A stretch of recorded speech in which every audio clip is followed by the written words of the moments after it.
Hi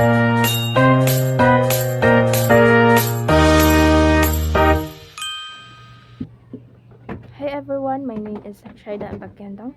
So I'm going to discuss the health communication. So health communication is the process of sharing related information in a planned and strategic way to inform, influence, and support individuals and communities in making healthier decision. Ibig sabihin, hindi lang ito simpleng pagbibigay ng information tungkol sa kalusugan, kundi isang organized effort para masiguradong naiintindihan kung ano ang message nito at kung may chance itong magresulta sa pagbabago ng behavior.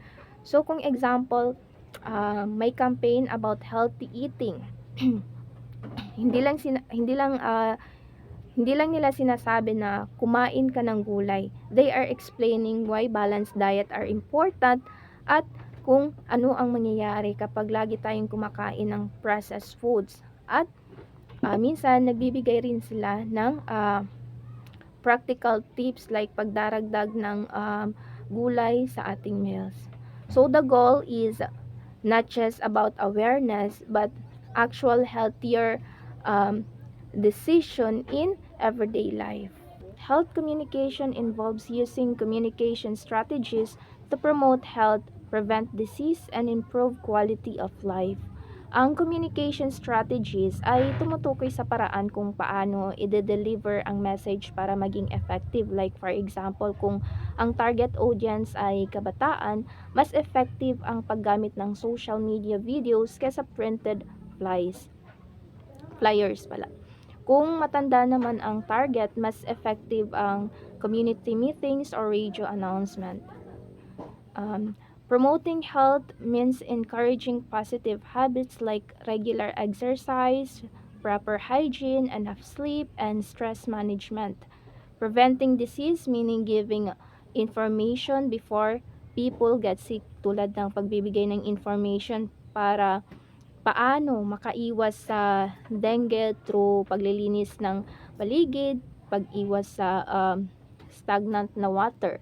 And improving quality of life naman means helping people live not just longer but better, physically, mentally, and emotionally. Now let's proceed to the goals. So one of the major goal of health communication is to promote health behaviors. So healthy behaviors are action that protect or improve our health. For example, anti-smoking campaigns aims to convince people to stop smoking or not start at all.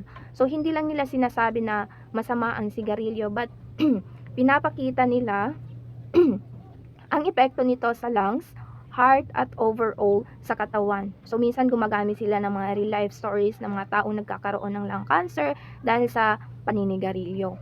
So, by showing consequences and benefits of gifting, naiimpluwensyahan ang desisyon ng tao. Another example is campaign promoting regular physical activity where they explain that 30 minutes of walking a day can reduce of heart disease and diabetes. Another important goal is to prevent disease and injuries. Prevent is more effective, less expensive kesa gamutan. For instance, vaccination awareness program explain how vaccination works, bakit may mild side effects at paano nito pinoprotektahan hindi lang ang individual kundi pati ang community through herd immunity. Kung malinaw ang explanation, mas nagkakaroon ng trust ang mga tao at mas nagkakaroon o tumataas ang vaccination rates.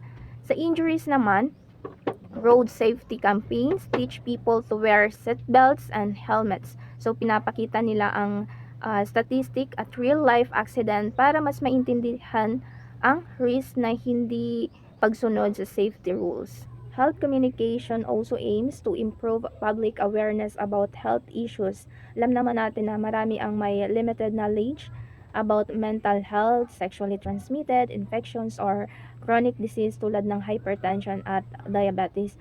So, for example, social media campaigns about mental health, they educate people that anxiety and depression are real medical conditions, hindi lang simpleng arte or